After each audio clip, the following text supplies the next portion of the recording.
America 47వ అధ్యక్షుడు Donald Trump తన పాలనలో బర్త్ రైట్ సిటిజన్షిప్ విధానంలో మార్పు చేయడానికి ఎగ్జిక్యూటివ్ ఆర్డర్ పై సంతకం చేసిన సంగతి తెలిసిందే.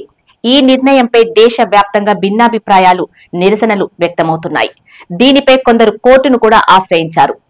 సీటెల్లోని అమెరికా ఫెడరల్ కోర్టు న్యాయమూర్తి జాన్ కఫనౌర్ ఈ ఆర్డర్ పై తాత్కాలికంగా 14 రోజుల నిషేధం విధించారు.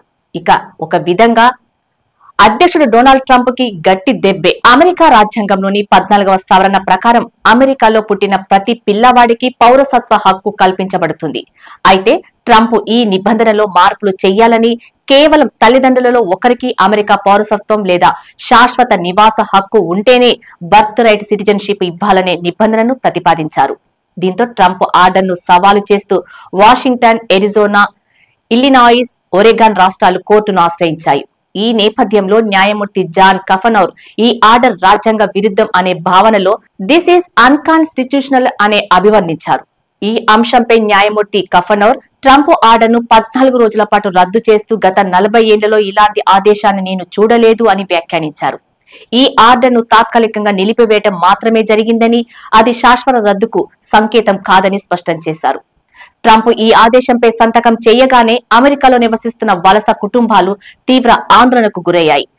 ప్రెగ్నెంట్ మహిళలు ఆసుపత్రులకు క్యూ కట్టడం, బిడ్డలు ఫిబ్రవరి 19కి ముందు పుట్టాలన్న ఆందోళన పరిస్థితులు ఏర్పడ్డాయి. ఇక ట్రంప్ ప్రకటించిన ఈ ఆదేశంపై మొత్తం 6 కేసులు దాఖలయ్యాయి. న్యాయస్థానం ఈ అంశాన్ని మరింత సమగ్రంగా పరిశీలించాల్సి ఉంది. తాత్కాలిక నిషేధం ముగిస్తే 14 రోజుల తర్వాత ఈ ఆదేశం అమల్లోకి వస్తుందా లేదా అనేది ఇంకా స్పష్టత రావాల్సి ఉంది. ఈ ఆర్డర్ అమల్లోకి వస్తే ప్రతి ఏడాది 1,50,000 మంది పౌరసత్వం పొందే అవకాశాన్ని కోల్పోతారని నివేదికలు పేర్కొన్నాయి. దీనిపై అమెరికా డెమోక్రటిక్ అటార్నీ జనరల్స్ తమ వ్యతిరేకతను తెలిపారు. న్యాయస్థానం ట్రంప్ నిర్ణయంపై తాత్కాలిక ఆంక్షలు విధించటం అమెరికా రాజ్యాంగం పౌర హక్కులను పరిరక్షించడమే అని చెప్పవచ్చు. ఈ వివాదం ఇంకా కొనసాగుతుండగా ఈ అంశంపై అమెరికా ప్రజలు, అంతర్జాతీయ సమాజం ఆసక్తిగా ఉన్నారు.